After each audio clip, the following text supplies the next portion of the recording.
복도를 걸어갑니다. 집안은 조용합니다. 너무 조용해서 불안할 정도예요. 그리고 보게 됩니다. 방 문틈으로 새어나오는 푸르스름한 빛을. 생각보다 몸이 먼저 반응합니다. 가슴이 답답해지고 속에 힘이 들어갑니다. 두려움, 그리고 분노. 마치 내 집안에서 무언가 소중한 것을 빼앗기는 기분입니다. 당신은 스스로에게 말합니다. 그저 스마트폰일 뿐이야. 그저 화면일 뿐이라고. 하지만 사소하게 느껴지지 않습니다. 마치 아이의 동기가 사라지는 것 같고 당신이 닿지 못하는 곳으로 아이가 표류하는 것 같습니다. 당신은 생각합니다. 늦은 밤, 끝없는 스크롤, 그리고 멀어지는 거리감. 머릿속에 조용한 공포가 자리 잡습니다. 내가 아이를 잃어가고 있는 건 아닐까.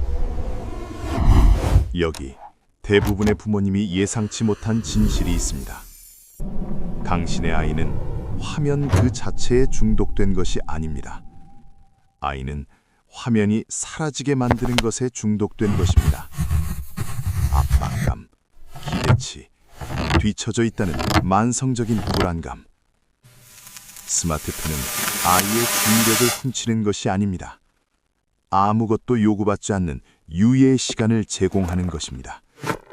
성적 걱정 없이, 변명할 필요 없이, 충분히 좋은 아이가 되려고 노력할 필요 없이, 그저 고요함, 그리고 안도감입니다. 제이는 학교에서 낙제하지 않습니다. 사고도 치지 않습니다. 선생님들은 제이가 괜찮다고 합니다. 친구들도 제이가 쿨하다고 말합니다. 하지만 매일 아침 제이는 무거운 피로를 안고 일어납니다. 잠이 부족한 피로가 아닙니다. 가슴을 쥐 누르는 종류의 피로입니다. 식탁에 앉아 시리얼 그릇을 멍하니 바라봅니다. 가방은 반쯤 열려 있고 마음은 이미 복잡합니다. 그리고 매일 밤은 똑같이 끝납니다. 스마트폰, 그리고 닫힌 문. 이것은 반향이 아닙니다.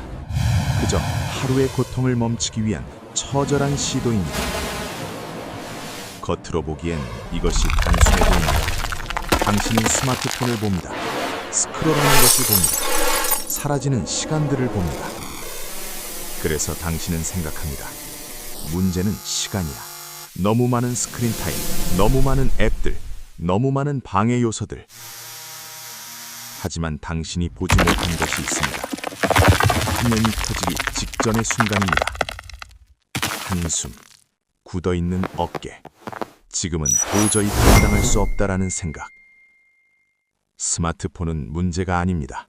그것은 일시정지 버튼입니다. 그리고 당신이 그것을 뺏으려 할 때 당신이 진짜로 뺏고 있는 것은 아이가 숨 쉴 수 있는 유일한 시간입니다. 그들은 스크린 타임이 길수록 더 큰 손상을 입는다고 생각합니다. 하지만 패턴은 그렇게 단순하지 않습니다. 어떤 아이들은 온라인에 오래 머물지만 오히려 더 안정적이고 집중력이 좋습니다. 어떤 아이들은 평일에는 폰을 거의 보지 않다가 주말이 되면 무너지듯 빠져듭니다. 더 오래 스크롤하고 잠을 더 못 자고 그 후에는 더 큰 공허감을 느낍니다. 중요한 것은 얼마나 자주 켜느냐가 아닙니다. 왜 켜느냐입니다. 목적과 구조가 중요합니다. 끝이 있는 사용과 멈추지 않는 사용은 완전히 다릅니다. 10대의 하루가 어떤 느낌일지 상상해 보십시오.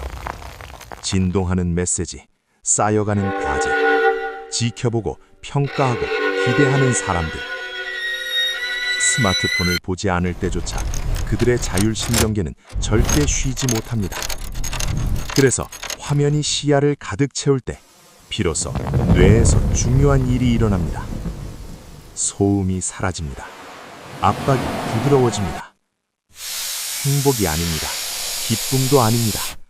그저 안도감입니다. 그리고 안도감은 강력합니다. 이것이 우리가 흔히 생각하는 중독이 아닌 이유입니다. 이것은 도피가 몸에 숨 쉴 수 있는 유일한 방법이 되어버린 상태입니다. 많은 부모님들이 놓치는 점이 있습니다. 당신의 아이는 단순히 화면을 선택하는 것이 아닙니다. 그들은 침묵을 선택하고 있는 것입니다. 하루 종일 그들의 주의력은 갈기갈기 찢겨나갑니다. 메시지, 알림, 해야 할 일들. 그래서 그들이 스크롤을 할 때 그것은 콘텐츠 때문이 아닙니다. 세상을 한 번에 하나로 좁히기 위해서입니다. 기대도 없고 성과도 필요 없는 아무도 닿을 수 없는 터널 속으로 들어가는 것입니다. 그래서 제한을 두면 역효과가 납니다. 스마트폰을 뺏으면 잠시 좋아 보입니다. 대화도 하고 식탁에도 앉아 있습니다. 하지만 내면에서는 무언가가 쌓이고 납니다. 다시 화면이 돌아오면 그들은 천천히 사용하지 않습니다. 그들은 화면 속으로 추락합니다. 더 긴 시간, 더 늦은 밤, 더 심한 무기력. 억눌린 도피 욕구는 사라지지 않기 때문입니다. 기다릴 뿐입니다. 그리고 돌아올 때 더 거대해져서 돌아옵니다. 이제 듣기 불편할 수 있는 이야기를 해야 합니다.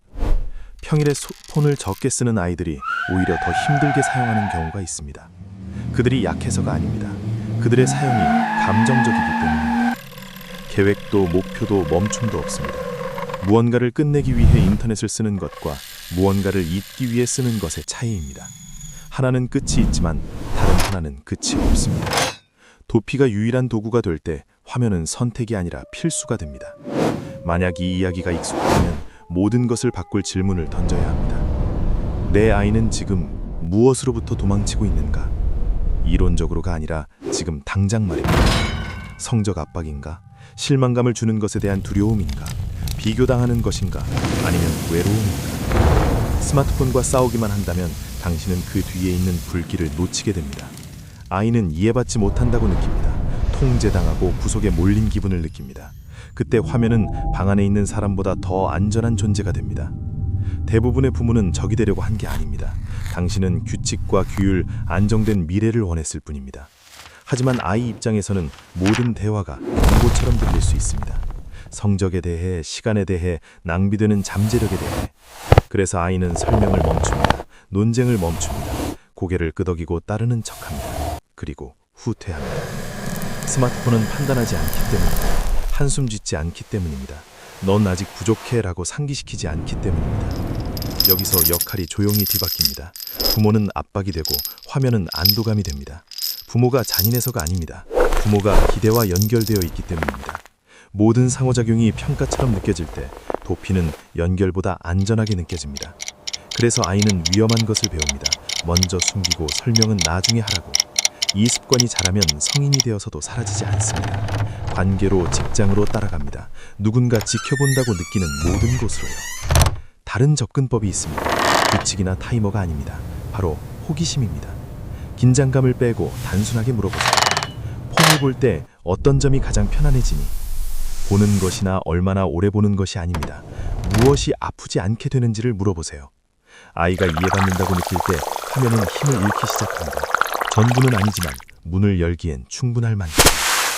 가끔 대답은 부모를 놀라게 합니다. 심심해서도 중독돼서도 아닙니다. 잠시 동안 아무도 나를 필요로 하지 않아서 좋아. 혹은 아무도 나에게 기대를 안 해서 좋아. 혹은 이제야 숨을 쉴 수 있어. 이것은 기술의 문제가 아닙니다. 인간의 문제입니다. 그 욕구가 다른 곳에서 채워질 때 신뢰를 통해서, 안전을 통해서, 쉴 수 있는 허락을 통해서 화면의 역할은 서서히 변하게 됩니다. 다음 에피소드에서는 대부분의 가족이 시도해본 적이 없는 것에 대해 이야기할 것입니다. 금지나 힘겨루기 없이 집을 전쟁터로 만들지 않고 스크린 사용의 목적을 재설정하는 방법입니다. 그때까지 스스로에게 물어보십시오. 당신이 핸드폰 좀 그만해 라고 말할 때 당신은 아이에게 어떤 현실을 마주하라고 강요하고 있는 것입니까?